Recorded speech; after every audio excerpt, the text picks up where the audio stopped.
Well, today I would like to do a review of Black Destroyer by A.E. Van Vogt, Astounding July 1939. This will be a review of a short story, and it is one of the most significant short stories ever written in the science fiction world. This short story is widely considered to have begun the golden age of science fiction. There is a credible thought that the first golden age short story was Heavy Planet by Lee Gregor, Milton A. Rothman. Lee Gregor was a pseudonym of Mr. Rothman. And that was published Astounding August 1939, just a month after Black Destroyer. Now, I will provide a link to Heavy Planet and Black Destroyer with an analysis by Eric Flint, free online, and that appears in The World Turned Upside Down, an anthology by Eric Flint, David Drake, and Jim Baen, published by Baen Books in 2005. Now, Black Destroyer is widely considered to have begun the golden age of science fiction, and with good reason. Written with much of the action told in first person by Coeurl, a sole-surviving superbeing of a dead race that consumed itself when their civilization collapsed. Blessed with an immortal and adaptable body, as long as food, or id as Coeurl refers to it, is available, and that is actually phosphorous, can be found. With the collapse of his civilization, Coeurl has descended into a historyless primitive state with no morals or ethics, and over centuries has hunted down and eaten the last id creature, including members of his own race, and is now facing starvation. Now, I do not have a copy of the July 1939 Astounding, but I do have the facsimile copy that Analog produced in, let's see if I can find the exact date, I believe it was 1981. Copyright 1981 by Southern Illinois University Press. And we have here a forward by Stanley Schmidt, and A.E. Van Vogt, and Isaac Asimov's trends are in here. I have two of these. This one is in the best shape, and I've had it since, I've had this one about 20 years. My original is behind me, and I bought that in 1981. But there is a lot in the book. You can see on the back cover what was in the July 1939 Astounding. Back then they had great illustrations. I'll do a little synopsis of the story, but I would like everyone to take a peek at the illustrations here. And let me move my bookmark. And here is Black Destroyer.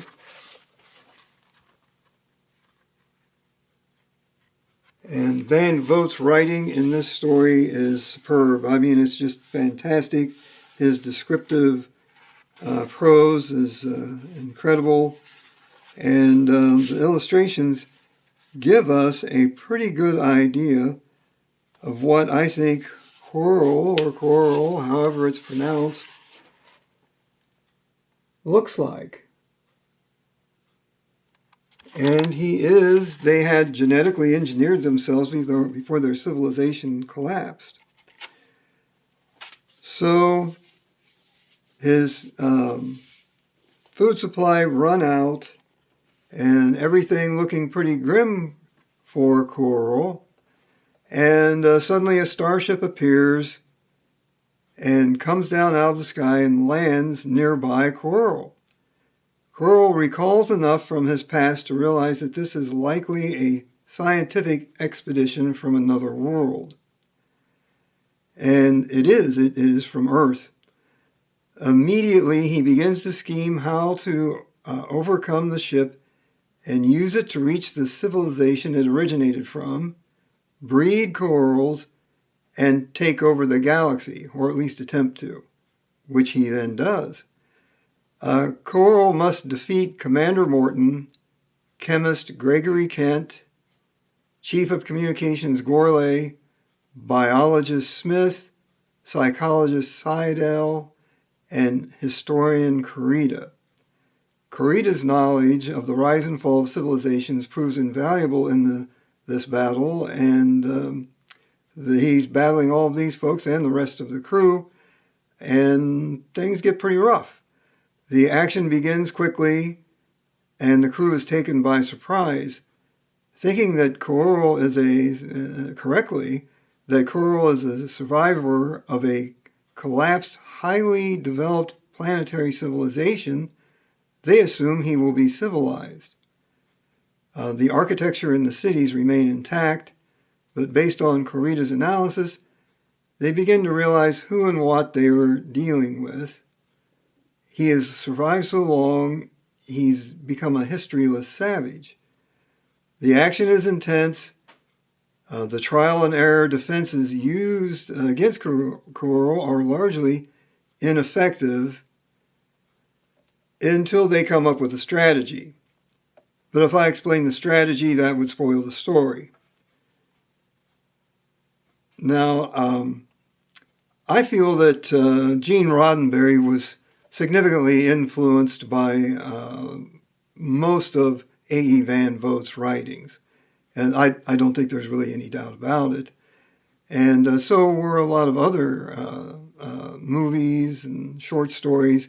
And I'm not saying this is plagiarism or anything. Everybody builds on what has come before.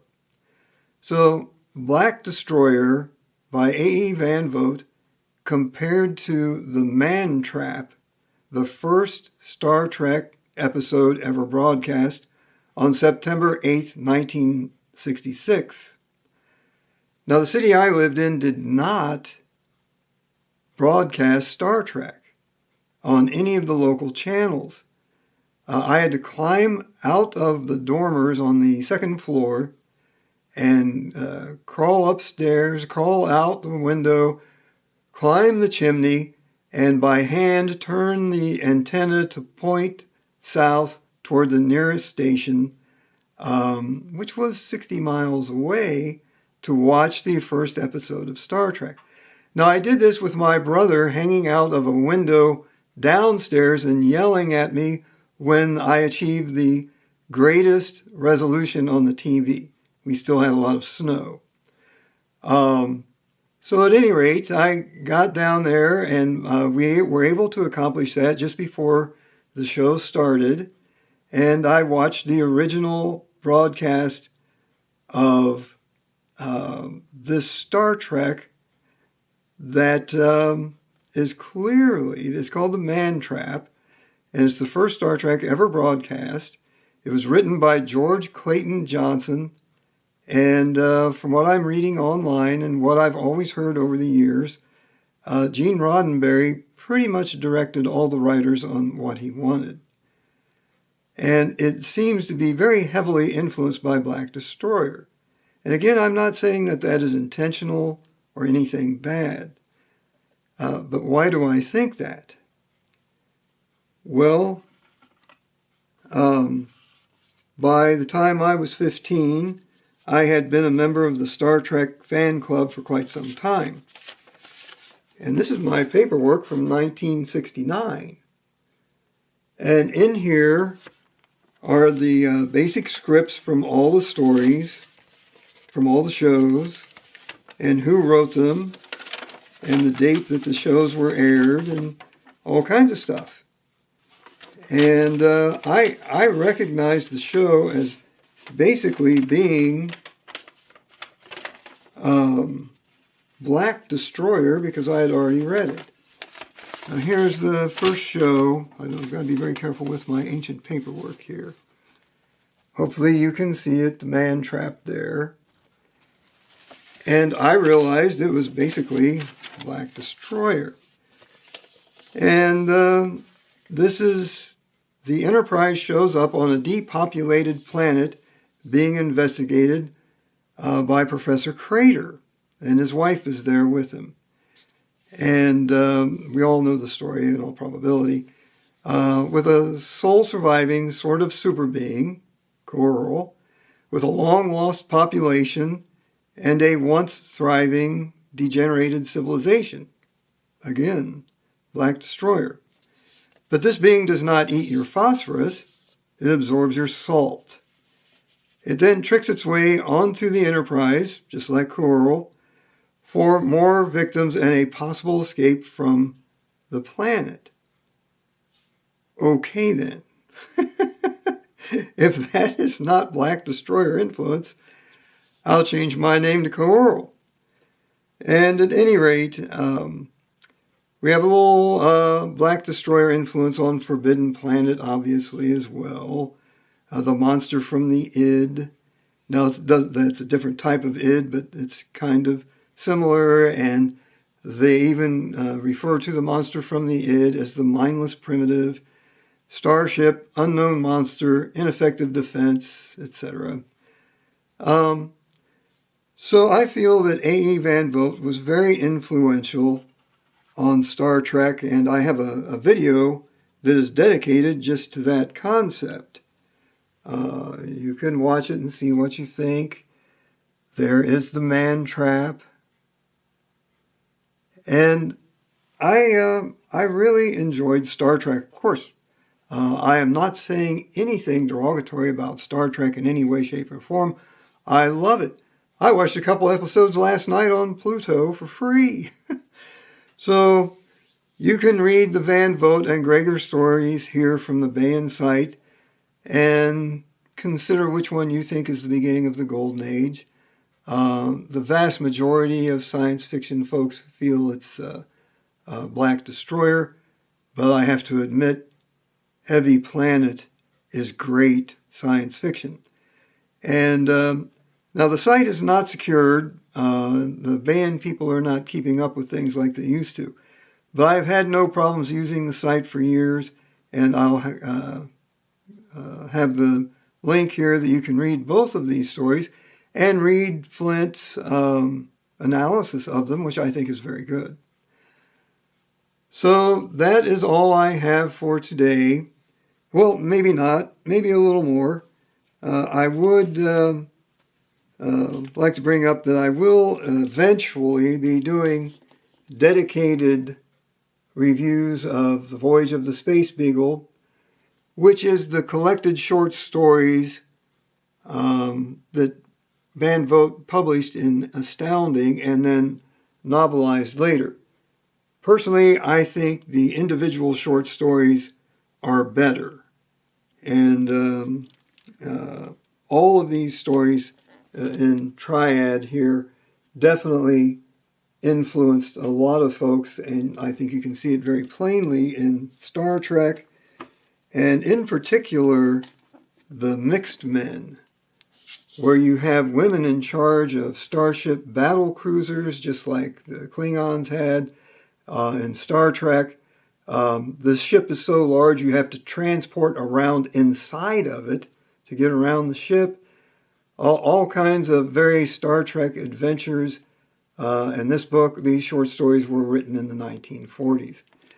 So, at any rate, that's all I have for today. I hope everybody's having a good time reading science fiction, and I will return shortly.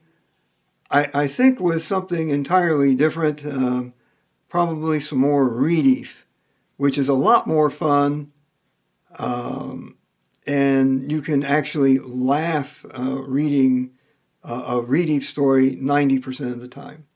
Well, thanks a lot. Have a great day.